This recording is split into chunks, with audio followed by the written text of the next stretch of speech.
Hey guys, तो स्वागत है आपका कैप्टन बीटू के चैनल में, जहां आज हम स्पाइडरमैन के फ्यूचर प्रोजेक्ट्स के बारे में बात करेंगे। क्योंकि इतने समय से जो स्पाइडरमैन के अपडेट्स आ रहे थे वो उतना कनेक्ट नहीं कर रहे थे, बट अब सब क्लियर होते जा रहा है। वेनम का एक टुकड़ा एमसीयू में गिरने का क्या मतलब है, टोबी एंड एंड्रयू आगे की मूवीज में दिखेंगे या नहीं, एंड सोनी कैसे कुछ साल में ही अवेंजर्स लेवल की एक मूवी निकालने वाला है। साथ ही साथ आप लोगों ने ये खबर भी सुनी लिया होगा कि र्यूमर है कि स्पाइडरमैन 3 का वेनम एंड अमेजिंग स्पाइडरमैन 2 से गॉब्लिन की वापसी हमें स्पाइडरमैन के आने वाले मूवीज के अंदर भी देखने को मिल सकती है। इन सब का जवाब आपको इस वीडियो में मिल जाएगा, बस आराम से इस वीडियो को एंड तक देखिए। मैडम वेब के सेट इमेजेस एंड र्यूमर से हमें ये बात पता है कि उसकी कहानी में मैडम वेब पीटर पार्कर को बचाएगी एजिकिल से, जो कि पीटर को जन्म लेने से पहले ही मारना चाहता है। अब आप पूछोगे कि एजिकिल कौन है और ये क्यों पीटर को जन्म लेने से पहले ही मारना चाहता है, इसका लॉजिक समझ में नहीं आ रहा। तो बॉस, इसके लिए मैं हूं ना।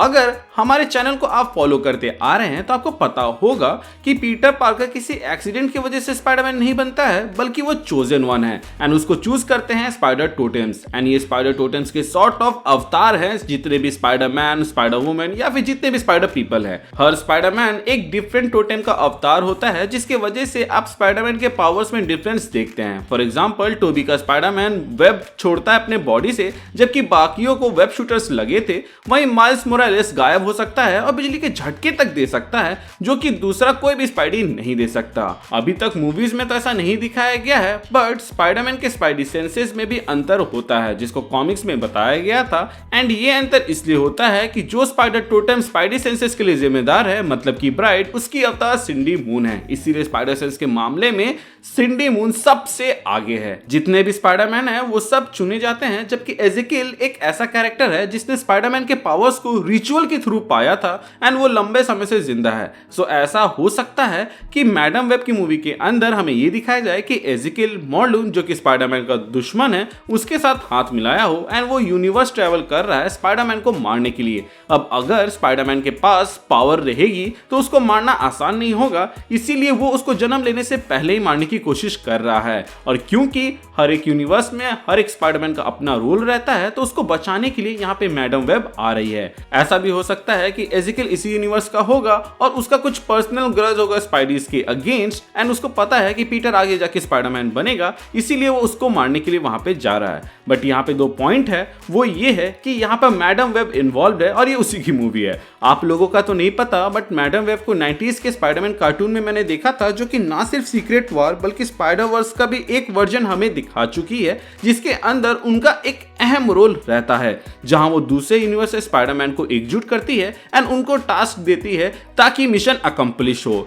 मुझे आज भी याद है, लास्ट एपिसोड में मैडम वेब ने स्पाइडरमैन को हमारे यूनिवर्स में भेजा था, जहां वो स्टैनली से मिलता है। द पॉइंट इज कि मैडम वेब स्पाइडरमैन को एक यूनिवर्स से दूसरे यूनिवर्स में भेजने का की रोल अदा करेगी, जिसके वजह से स्पाइडरमैन नो वे होम में जो कहा गया था कि हमें फिर से हैंग आउट करना चाहिए, वो दोबारा पॉसिबल होगा। एंड मुझे लगता है कि ये लोग लाइव एक्शन में एकजुट होंगे नल से लड़ने के लिए, क्योंकि रूमर्स है कि स्पाइडरमैन 3 वाले वेनम को वापस लाया जा रहा है। वहीं द अमेजिंग स्पाइडरमैन 2 से हैरी की भी वापसी की खबरें आ रही हैं स्पाइडरमैन के फ्यूचर प्रोजेक्ट्स के अंदर। जिनको याद ना हो उनको मैं याद दिला दूं कि हैरी ही वो कड़ी है जो कि अमेजिंग स्पाइडरमैन यूनिवर्स के अंदर वेनम को एडप्ट करती है। एज अमेजिंग स्पाइडरमैन 2 के फाइनल ट्रेलर के अंदर हमें वेनम का एक सैंपल ऑस्कॉर्प में दिखा था, जो कि इस चैम्बर के अंदर रहता है, बट उसको मूवी में नहीं दिखाया गया था। लेकिन आप इस सीन के अंदर उसके होने का एक हिंट देख सकते हो, जहां पे हैरी जब यहाँ फाइल्स पे एक्सेस कर रहा होता है, तब आप एक फाइल का नाम वेनम स्टोरेज पढ़ सकते हो। भले ही अमेजिंग स्पाइडरमैन के यूनिवर्स के अंदर वेनम को डायरेक्टली नहीं दिखाया गया है, बट टीज जरूर किया गया है कि वो एग्जिस्ट करता है और वो ऑस्कॉर्प के पास है। वेनम एंड ऑसबॉर्न का कनेक्शन हमें स्पाइडरमैन के गेम के अंदर भी देखने को मिला है, तो हो सकता है कि वहीं से कुछ यहाँ पे जोड़ दिया जाए। इसके अलावा यहाँ पर एक फाइल का नाम डॉक्टर मॉर्वियस फाइल रहता है, मे बी मॉर्वियस यहाँ काम करता हो या फिर उसके ब्लड वाले का सैंपल यहाँ पे मौजूद हो, जिस पर ऑस्कॉर्प काम कर रहा है, जिससे मॉर्बियस एंड अमेजिंग स्पाइडरमैन 2 को कनेक्ट किया जा सकता है। एंड क्योंकि अमेजिंग स्पाइडरमैन के यूनिवर्स में सिनिस्टर 6 को सबसे पहले एंड अच्छे से टीज किया गया था, तो जो सिनिस्टर 6 मूवी बनाने का प्लान है उसमें वो लोग वेनम को अच्छे से दिखा सकते हैं। तो यहां से अगर आप देखो तो जो ओरिजिनल स्पाइडरमैन का यूनिवर्स था उसमें तो वेनम था ही, इसके अलावा अमेजिंग स्पाइडरमैन के यूनिवर्स में भी वेनम को टीज कर दिया गया है, प्लस वेनम के यूनिवर्स में तो वेनम है ही। अब बचा एमसीयू का स्पाइडरमैन, जिसकी यूनिवर्स में वेनम का एक टुकड़ा है जो कि अल्टीमेटली पीटर से जुड़ेगा और उसको एक ब्लैक सूट देगा। ये मोस्ट प्रोबेबली स्पाइडरमैन 4 के एंड क्रेडिट सीन में होगा, क्योंकि केविन चचा ने कहा है कि स्पाइडरमैन 4 स्ट्रीट लेवल होगा, जिसके बाद तो Avengers, Kang dynasty and secret Wars आनी है, जिसमें भी स्पाइडी होगा। बट एक पल के लिए मान लेते हैं कि स्पाइडरमैन 4 के अंदर पीटर को यहाँ पे वो ब्लैक सूट नहीं मिलता है और वेनम रिलेटेड कोई भी कनेक्शन नहीं दिखाया जाता है, तो सीक्रेट वॉर्स एक मस्त मूवी बन सकती है जिसके अंदर एमसीयू स्पाइडरमैन को वेनम से बॉन्ड कराया जाएगा या एटलीस्ट उसको ब्लैक सिम्बायोट सूट दिया जाएगा, क्योंकि कॉमिक्स में पहली बार स्पाइडी ने ब्लैक सूट सीक्रेट वॉर्स के टाइम ही पहना था, जो कि बहुत फेमस हुआ था। एंड उसके बाद ही जन्म हुआ था वेनम का, जो कि धीरे धीरे इतना ज्यादा फेमस हो गया कि उसको विलन से एंटी हीरो बना दिया गया। एंड प्रेजेंटली तो उसकी जो मूवी आ रही है उसमें उसको हीरो के जैसा दिखाया जा रहा है। स्पाइडरमैन इनटू द स्पाइडर-वर्स में टॉम हॉलैंड का स्पाइडरमैन कैमियो देने वाला था, जिसको उन्होंने खुद ही बताया था। एंड आने वाले मूवीज में शायद तक एंड्रयू एंड टोबी एक साथ फिर से दिखे एनिमेटेड फॉर्म में, क्योंकि जब वो लोग नो वे होम में एक साथ दिख सकते हैं तो स्पाइडरमैन जिसमें अलग अलग यूनिवर्स से अलग अलग स्पाइडीज आने वाले हैं,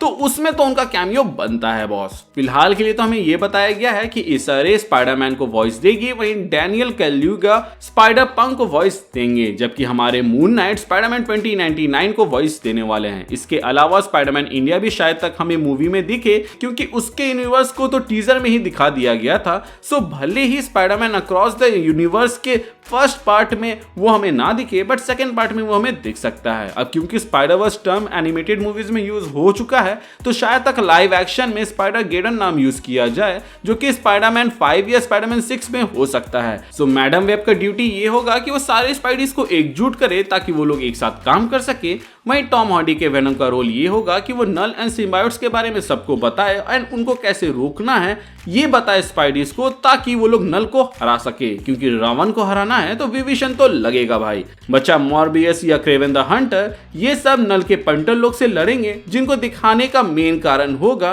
कि उनके यूनिवर्स के डिफरेंट टाइप ऑफ स्पाइडीज को दिखाया जाए, ताकि अचानक से अगर ढेर सारे स्पाइडी दिखेंगे तो उसके इंट्रो में ही आधी मूवी खत्म हो जाएगी। तो अगर मैं इसको शॉर्ट में समराइज करूं तो जितने भी सोनी की तरफ से स्पाइडरमैन से जुड़े हुए कैरेक्टर्स की मूवीज आ रही हैं, उनको दिखाने का मोटिव ये है ताकि एक कनेक्शन स्टैब्लिश किया जा सके और उसमें डिफरेंट टाइप ऑफ स्पाइडरमैन को दिखाकर उसको एटलीस्ट इंट्रोड्यूस करा दिया जा सके, ताकि स्पाइडर गेडन या फिर स्पाइडरवर्स जैसा कुछ हो तो वहां पर इंट्रोडक्शन में ही ज्यादा टाइम ना चला जाए। अभी भी बहुत कुछ है बात करने को, जिस पर हम अपने आने वाले वीडियोस में डिस्कस करेंगे, जिसको अगर आप मिस नहीं करना चाहते हैं तो चैनल को सब्सक्राइब कर दीजिएगा। बाकी मैं स्पाइडी को गाइड कर देता हूं ताकि वो कोने में जो जाली है उसको साफ कर दे, क्योंकि मेरा हाथ तो वहां तक जा नहीं रहा है। सो गाइस, अपना ख्याल रखिएगा। We will meet soon.